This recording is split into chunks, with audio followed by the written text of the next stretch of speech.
बिस्मिल्लाहिर रहमानिर रहीम। কি বলবো ভাই, দুঃখের কথা বললে তো শেষ করা যাবে না। ফুয়াদ চোরের বাচ্চা চোর খানগির বেলা বক্তৃতা দিয়ে বলতেছে যে বঙ্গবন্ধু দেশে চোর ছিল, বঙ্গবন্ধু দেশের স্বাধীনতার কিচ্ছু করে নাই। খানগির বেলা 14 গোষ্ঠীতে রাজাকারের বাচ্চা। খানগির বেলা জানে যে বঙ্গবন্ধু 66 সনে পাকিস্তানে লাহোর সম্মেলনে 6 দফা ঘোষণা করে সারা বাংলাদেশ চষিয়েছে 6 দফার পক্ষে মানুষকে উদ্বুদ্ধ করার জন্য।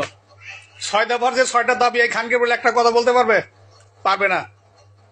বঙ্গবন্ধু 23 বছর জেল খাটছে, 23 বছর আন্দোলন করছে তার লোকজন। বঙ্গবন্ধু যখন 6 দফার দাবি উত্থাপন করে 66 সনে, তারপরে পাকিস্তানিরা বঙ্গবন্ধুকে হত্যার জন্য বহু চেষ্টা করছে, যার জন্য শেষ পর্যন্ত কোনো পথ আবিষ্কার করতে না পাইরা আগরতলা ষড়যন্ত্র মামলায় তারা ঢুকায় দেয়। সে হলো আগরতলা সদর মামলার 1 নম্বর আসামি। 23 জন আসামি ছিল। এই 23 জন আসামির কারোর মুখের থেকে বঙ্গবন্ধুর আগরতলা সদর মামলার সম্বন্ধে একটা কথা পাকিস্তানে বাইর করতে পারেনি। এত নির্যাতনের পরেও এই সবাইরে ভয় দেখানোর জন্য সার্জেন্ট জহিরুল হককে জেলখানার সকলের সামনে গুলি করে মেরে ফেলেছে পাকিস্তানিরা। আর খানকির বেলা ফুয়াদের বাচ্চা ফুয়াদ, শুয়োরের বাচ্চা, তুই বলিস যে বঙ্গবন্ধুর স্বাধীনতা কি জন্য, বঙ্গবন্ধু চোর ছিল। শুয়োরের বাচ্চা রাখ, তোর খবর আছে। বঙ্গবন্ধুরা যখন ক্যান্টনমেন্ট, ঢাকা ক্যান্টনমেন্টে সাজা দিত যে রুমটা, সেই রুমটা শেখ হাসিনা আইসা ওইটাকে জাদুঘর বানাইয়া বিজয় কেতন নাম দিয়ে ওইটাকে জাদুঘর বানাই রাখছে।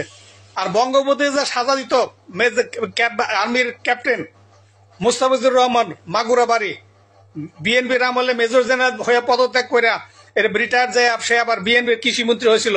বিএনপি তারা এরকম একটা পুরস্কার দিছে বঙ্গবন্ধুর সাজা দেওয়ার কারণে। বঙ্গবন্ধুর যে বরফের বাক্সে আটকে রেখে বরফ দিয়ে চাপ দিয়ে রাখতো, সে বাক্স এখনো সে বিজয় কেতনে আছে। আপনারা গেলে যে কোনো দেখে আসতে পারেন। বঙ্গবন্ধুর নামে যারা ইনিয়ে বিনিয়ে কিচ্ছা কাহিনী বলতে চায়, তাদের সকলের রক্তে বা জন্মে দোষ আছে। তারা সকল ধারে পাকিস্তানের রক্তে জন্ম নেওয়া। বাংলাদেশে জন্ম নেওয়া কোন লোক বঙ্গবন্ধুর সম্বন্ধে টু শব্দ করতে পারে না।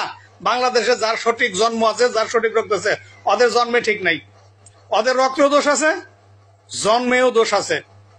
বঙ্গবন্ধুর সম্বন্ধে যত কথা বলতে যাই, বিশ্বের তখন 100 বড় বড় নাম করা নেতা, রাষ্ট্রপ্রধান বঙ্গবন্ধুকে নেতা বলে সম্বোধন করত। আর খানকে বলে চোরের বাচ্চা চোর, ভুয়া ব্যারিস্টার। আর এই শালা ফুয়াদের বাচ্চা বলে যে বঙ্গবন্ধু নেতা ছিল না, বঙ্গবন্ধু চোর ছিল।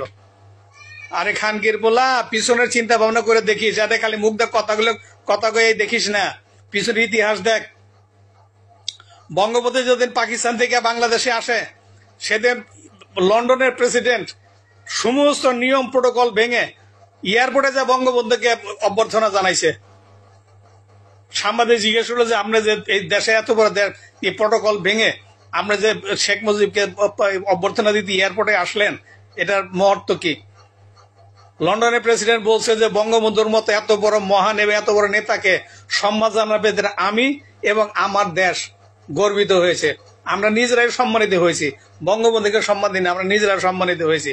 আর ফুয়াদের বাচ্চা ফুয়া, চোরের বাচ্চা চোর, এই শালার বেটা শালা উল্টা পাল্টা কথা কয়। শালার একটা থাপ্পড় দিলে আর একটা থাপ্পড় দিলে জায়গা থাকবে না। আরে শালা বেটা শালা এরকম আজে বাজে কথা বলে, এগুলা মানা যায়? ভাই বলার আরো অনেক ছিল, আর বলবো না। সময় সুযোগ এরকম 2-1টা শুয়োরের বাচ্চারে শিক্ষা না দিলে ঠিক হবে না।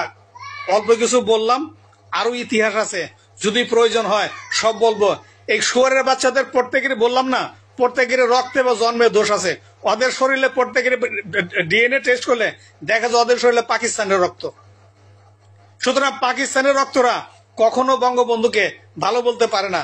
আর পাকিস্তানের কথাই কি বলবো, বঙ্গবন্ধু যত নির্যাতন, যত অত্যাচার করেছে, এই সব অত্যাচার বাঙালি অফিসাররা করেছে। এই ফুয়াদ, এই শুয়োরের বাচ্চা ওই বাঙালি অফিসার, ওই শয়তানি রক্তের জন্ম ওর। ভাই আজকে এ পর্যন্ত বললাম, যদি সময় প্রয়োজন হয় তাহলে আরো বলবো ইনশাল্লাহ।